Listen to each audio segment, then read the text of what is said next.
ಯಾರೆಲ್ಲ ಹೊಸದಾಗಿ ತೋಟ ಕಟ್ಟಬೇಕು ಅಂದ್ಕೊಂಡಿದ್ದೀರಾ ಅವ್ರಿಗೆ ಒಂದು ಇಂಪಾರ್ಟೆಂಟ್ ನೋಟು ಏನಪ್ಪ ಅಂತ ಅಂದರೆ, ನೀವಿಲ್ಲಿ ನೋಡ್ತಾ ಇರೋ ಅಡಿಕೆ ಗೊಟ್ಟನ್ನು ನಾನು 25ರಿಂದ 30 ವರ್ಷ ಆಗಿರೋ ಮರದಿಂದ ಸೆಲೆಕ್ಷನ್ ಮಾಡಿ ತೊಗೊಂಡು ಬಂದಿರೋ ಸೀಡ್ಸು. ಆ ಮರದಲ್ಲಿ ನನಗೆ ಒಂದು 1000 ಗೋಟ್ ಸಿಕ್ಕಿದ್ರೆ ನಾನು ಅದರಲ್ಲಿ ಸೆಲೆಕ್ಟ್ ಮಾಡ್ಕೊಳ್ಳೋದು 600ರಿಂದ 700 ಅಡಿಕೆ ಗೋಟ್ಗಳನ್ನ.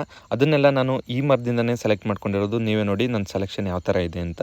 ನಾವು ಹಳೆ ತೋಟದಲ್ಲಿ ಯಾವುದು ಒಂದಷ್ಟು ಬೆಟರ್ ಫಸಲಿದೆ ಅನ್ನೋದನ್ನು ನಾವು ಫಸ್ಟಿಗೆ ಗುರ್ತಿಸ್ಕೊಂಡು ಆದಮೇಲೆ ಅದನ್ನು ಫಸ್ಟೇ ಕುಯ್ಲಲ್ಲೂ ಕೂಡ ಕಟ್ ಮಾಡಿಸಲ್ಲ. ಸೆಕೆಂಡೇ ಕುಯ್ಲ್ ಯಾವಾಗ ಮಾಡಿಸ್ತೀವಿ ಆವಾಗ ಮಾತ್ರ ಇದನ್ನು ಹಾರ್ವೆಸ್ಟಿಂಗ್ ಮಾಡಿಸ್ತೀವಿ. ಮಾಡಿಸಾದ್ಮೇಲೆ ಅದನ್ನು ಒಂದು 3-4 ಡೇಸು ಹಾಗೇ ಎತ್ತಿಟ್ಟಿರ್ತೀವಿ ಒಂದು ಕಡೆ. ಅದಾದಮೇಲೆ ಅದೆಲ್ಲ ಒಂದಷ್ಟು ಮಾಗಿದ್ಮೇಲೆ ಅದನ್ನು ಮನೆಗೆ ತೊಗೊಂಬಂದ್ಬಿಟ್ಟು ಒಂದು ಮನೆಯಲ್ಲಿ ವೇಸ್ಟಾಗಿ ಬಿದ್ದಿರುವಂಥ ಗೋಣಿ ಚೀಲಕ್ಕೆ ನಾವು ಸೆಲೆಕ್ಟ್ ಮಾಡ್ಕೊಂಡಿರೋ ಅಡಿಕೆ ಗೊಟ್ಟನ್ನೆಲ್ಲ ಅದಕ್ಕೆ ಸುರಿದ್ಬಿಟ್ಟು ಮತ್ತು ಅದಕ್ಕೆ ಒಂದಷ್ಟು ನೀರೆಲ್ಲ ಹಾಕಿ ನಾವು ತೊಗೊಂಡಿರೋ ಗೋಣಿ ಚೀಲನ ಒದ್ದೆ ಮಾಡ್ತೀವಿ. ಯಾಕಂತ ಅಂದರೆ ಅದು ಒಂದಷ್ಟು ಮಾಗಬೇಕು, ಲೈಕ್ ಕೊಳೆಯೋಕ್ಕೆ ಹಾಕ್ತೀವಿ ಅಂತ ಹೇಳ್ತೀವಲ್ಲ ಆ ಥರ. ತೇವಾಂಶ ಇರೋ ಕಡೆ ಒಂದು ಕಡೆ ಇಟ್ಟರೆ ಈ ಕೆಲಸ ಮುಗ್ದಿರುತ್ತೆ ಅಂತ ಹೇಳ್ತಾ ನಾನು ಈ ವಿಡಿಯೋನ ಇಲ್ಲಿಗೆ ಎಂಡ್ ಮಾಡ್ತಾಯಿದ್ದೀನಿ.